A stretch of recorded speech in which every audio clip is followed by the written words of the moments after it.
As you learn how to program in Java, keep this idea always in mind.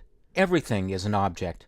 As you design your applications, you'll be placing your code inside class definitions and wrapping that code inside functions known as methods. Let's take a look at a very simple application, the Hello World application I've shown previously. This time, I've given the starting class a different name, Simple Application. Notice that the main method, though, looks the same as before. That syntax is required. And, as stated previously, the executable code is inside the main method. It outputs the string Hello World to the console. You can diagram your Java applications using a syntax known as UML, or Unified Modeling Language. This diagram shows that the name of the class is Simple Application, and that it has a single method or function named main, and it returns void, which means it returns nothing. It doesn't return any value at all. Now, from this simple class, you might not get the idea that everything is an object, so let's expand the application a little bit to two classes.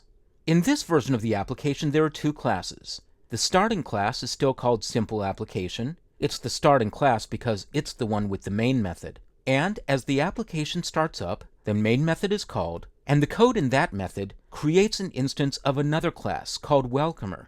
That class is shown at the bottom of the screen. Shift your attention down to the Welcomer class. It declares a variable named welcome outside of any methods. We call those either instance variables or fields. In this case, there's an instance variable named welcome, it's a string, and it's private to the class, which means that it can only be read by the code within that class. Its value is hello. When the function sayHello is called from that class is responsible for outputting the string to the console. From the main application, we create an instance of that class using the syntax welcomer, that's the uppercase version, that's the data type, and then the lowercase version is the name of the variable. And we say that it's equal to a new instance of the welcomer class. That's an object, and the object can have methods and properties. We call the object's sayHello method, and the result is to output the string to the command line. Once again, you can diagram this application using UML. In this case, there are two classes, Simple Application and Welcomer. The first class simply has the main method. The second class has both an instance variable or field and a method named sayHello. Once again, sayHello returns void or nothing, but it takes the action of outputting a string to the console.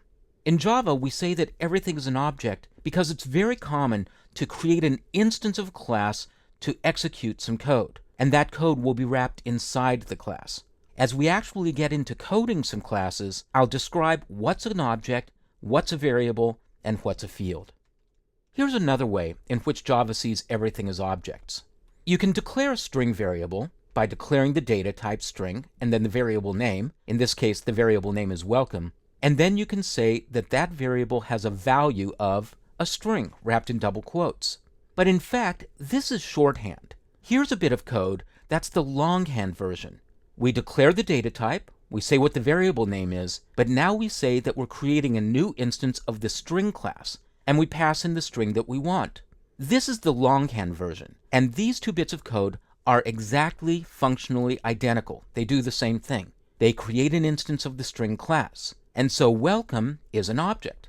But you can go further with this idea, because within a string object there's actually an array of individual objects, one for each character. So you can say that welcome is a string, hello, or you can say that welcome is an array of 6 objects, HELLO, exclamation. And here's a bit of code that breaks it down even further. I'll start off with an array of characters. Char, bracket bracket, means create an array of characters. The name of the array is chars, C-H-A-R-S, and then the following syntax, with the individual characters, each wrapped in single quotes, and then all 6 characters wrapped inside braces, means create an array. I can take that array of characters and wrap them inside a new string, called S, and now once again I have either an array of 6 objects or a single object, the string S. When you start seeing everything as an object, you see that you can break things down to their smallest components in Java. A string is really an array of characters. A primitive numeric value is an individual value, but a complex object can reference many objects. By breaking things down into small pieces in Java, it makes it easy to find the code that you want to expand on or fix. The output of this code would be simply hello. Because the string class is a complex object, it can encapsulate or offer all sorts of functionality. And in fact, the string class, which in longhand is java.lang.string, includes many, many methods. This is a short list of just a few of the methods that are a part of the string class. The char@at method lets you pass in a numeric value and get back the character in the position in the array that's a part of the string class. You can use compare to compare one string to another, the concat to concatenate strings together, and so on. We'll be looking at these and many more methods of the string class later on. But my point is that a string is not simply a string. It's an instance of a class, and that gives you access to all of the functionality that's built into that class as a part of the Java programming language and its core runtime, the Java Class Library.